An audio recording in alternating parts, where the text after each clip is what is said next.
أعوذ بالله من الشيطان الرجيم.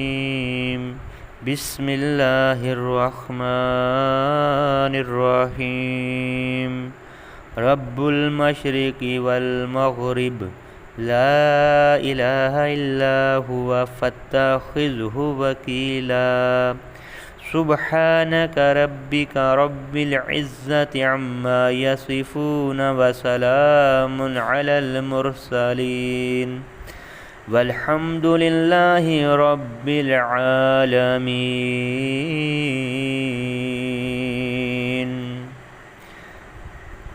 السلام علیکم ورحمۃ اللہ وبرکاتہ. کیا حال ہے میرے ویور؟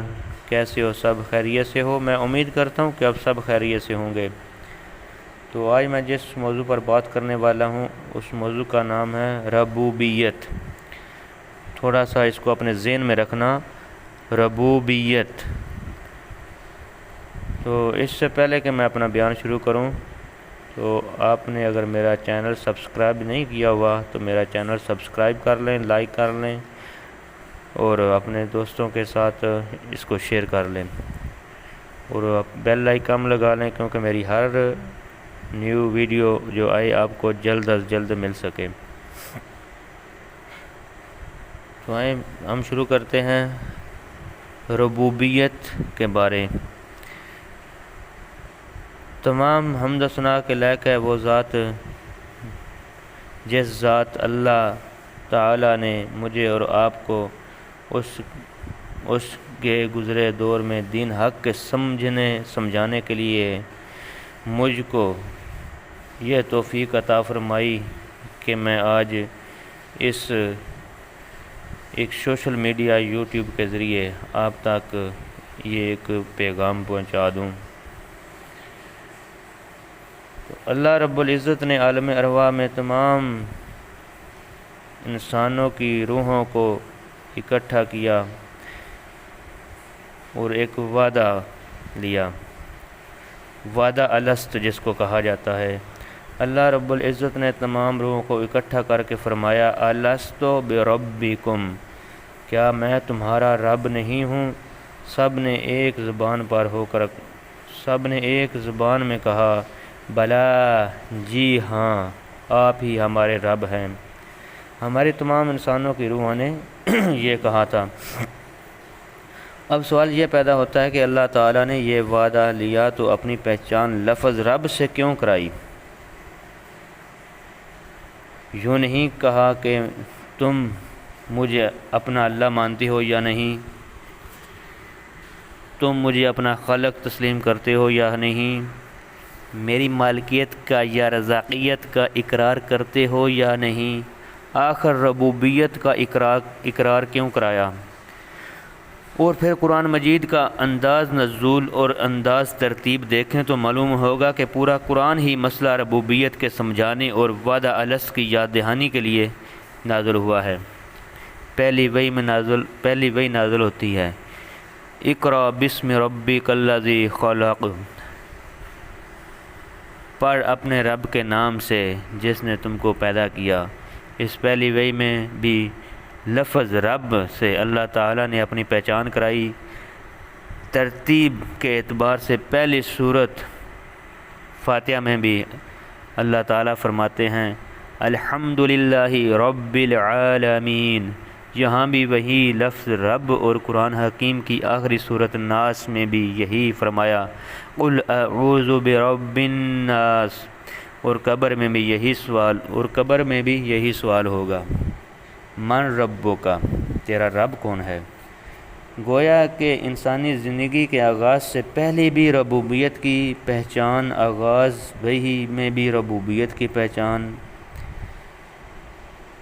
تو معلوم ہوا کہ انسان کا مقصد زندگی بھی ربوبیت کی پہچان، قرآن کی ابتدا انتہا بھی ربوبیت کی پہچان، مرنے کے بعد بھی پہلا سوال ربوبیت کے متعلق ہی ہوگا. تو معلوم ہوا کہ انسان کا مقصد زندگی بھی ربوبیت کی پہچان کرنا ہے. اب سوال یہ پیدا ہوتا ہے کہ رب کا معنی کیا ہے؟ تو رب کا معنی مختصر عام فہم یہ ہے کہ سب کی سب ضرورتیں پوری کرنے والا، ہر مجبوری کو ٹالنے والا ایک اللہ ہے، ایک رب ہے۔ رب کائنات نے جب تمام انسانوں کی روحوں کو اکٹھا کیا تو فرمایا، قرآن پاک میں سورۃ اعراف میں اللہ تعالیٰ فرماتے ہیں، جب تیرے رب نے ذریت آدم سے جو نسلاً بعد نسل اس کے وجود سے پیدا ہونے والی تھی یہ عہد لیا تھا اور انہیں خود اس پر گواہ ٹھہرا لیا تھا کہ کیا میں تمہارا پروردگار ہوں؟ سب نے کہا تھا تو ہی ہمارا پروردگار ہے، ہم اس پر گواہی دیتے ہیں، یہ اس کے لیے کہ تم قیامت میں عذر نہ کر بیٹھو کہ ہم تو اس سے بے خبر تھے۔ اے ارواح انسانی، کل تمہیں انجان دنیا میں جانا ہے، تمہیں ضرورتیں ہی ضرورتیں پڑیں گی، کبھی مجبوریاں تمہیں گھیر لیں گی، کوئی تمہارا واقف نہیں ہوگا۔ جب بچہ پیدا ہوتا ہے اسے یہ بھی معلوم نہیں میرا باپ کون ہے، میں کس قبیلے سے تعلق رکھتا ہوں، کس ملک میں رہتا ہوں، کون سی زبان بولتا ہوں، کس ملک کے ماتحت، کس حکومت کے ماتحت ہے، غلام ہے یا سردار ہے، وہ باپ کی زبان بھی نہیں سمجھ سکتا، اور نومولود بیٹا اور باپ بھی اپنے نومولود بیٹے کی بات نہیں سمجھ سکتا۔ اللہ تعالیٰ فرماتے ہیں، اب بتا تیری ضروریات کا خیال کون رکھنے والا ہے؟ اس وقت زبان حال سے پکار کر کہتا ہے، تو ہی ضرورتیں پوری کرنے والا ہے۔ میرا رب ہے جس نے بن مانگے ماں کی چھاتی پر رحمت کے 2 دریا جاری کر دیے۔ چلتے چلتے 2 سال کی عمر ہوگی، اب امی ابو کہنے لگا، ماں کو پہلے سے زیادہ پیار، ادھر دانت نکل آئے، بار بار ماں کی چھاتی کو اپنے دانتوں سے کاٹتا ہے، اب تو ماں تنگ آ گئی، اس کا دودھ بچھڑا دیا، یہ رونے لگ جاتا ہے، زبان حال سے کہنے لگا، اے ربا کہاں گیا تیرا وعدہ، علقہ ربانی ہوتا ہے، میں آج بھی وعدے پر قائم ہوں، اگر 2 ناریں تیری چھاتی سے چھن گئی ہیں، اب 2 کے بدلے 4 دودھ کی ناریں عطا کر رہا ہوں، یہ لے، مگر کل کو میری شکایت نہ کرنا۔ اللہ تعالیٰ سورۃ نحل میں فرماتے ہیں، وَإِنَّ لَكُمْ فِي الْأَنْعَامِ لَعِبْرَةً نُسْقِيكُم مِّمَّا فِي بُطُونِهِ مِن بَيْنِ فَرْثٍ وَدَمٍ لَبَنًا خَالِصًا سَائِغًا لِلشَّارِبِينَ، بے شک تمہارے لیے چوپاؤں میں عبرت ہے، پلاتے ہیں تم کو اس چیز سے جو ان کے پیٹوں میں ہے، گوبر خون کے درمیان دودھ خالص آسانی سے، جو حلق میں اترنے والا پینے والوں کے لیے۔ اے انسان، تیری بچپن کی ضرورتوں کو میں نے پورا کیا، آئندہ بھی جب تجھے ضرورت پڑے مجھ سے مانگنا، کسی غیر سے نہ مانگنا، تجھے جیسی ضروریات پڑ جائیں، جہاں پڑ جائیں، جس وقت پڑ جائیں، صرف مجھے پکارنا، تیرا کام تیری ہر ضرورت کو پورا کرنا میرا کام ہے۔ اللہ تعالیٰ سورۃ بقرہ میں فرماتے ہیں، جب پوچھیں آپ سے میرے بندے میرے بارے میں، پس یہ بے شک میں قریب ہوں، جواب دیتا ہوں پکارنے والوں کو جو کوئی مجھے پکارتا ہے۔ اللہ تعالیٰ فرماتا ہے، میں انسان کے بہت قریب ہوں، میں انسان سے دور نہیں ہوں، میں ہر کسی کی سنتا ہوں، جو بھی مجھے پکارتا ہے میں اس کی سنتا ہوں، مگر میرے علاوہ کسی کے سامنے اپنی حاجات پیش نہ کرنا، کیونکہ جس کے پاس بھی تو اپنی ضروریات، اپنی حاجت لے کر جائے گا، وہ خود تجھے محتاج نظر آئے گا، اسے خود ضرورتوں نے گھیر رکھا ہوگا۔ قرآن حکیم یہی کہتا ہے۔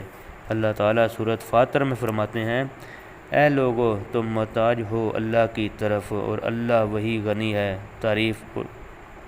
تعریف کیا ہوا۔ اے غیر اللہ کی چوکھٹوں پر نیاز مندی کرنے والے انسان، میں تجھے بتلاؤں، سب سے پہلے تیرے باپ آدم کو ضرورت پڑی، جنت سے نکال دیے گئے، اور اللہ رب العزت نے خفا ہو گئے، اماں اور بابا جان کے درمیان مشرق و مغرب کے فاصلے پڑ گئے، کسی اور سے جان پہچان نہیں، پہلے سے کوئی تجربہ نہیں کہ اللہ روٹھ جائے تو کیسے راضی کیا جاتا ہے۔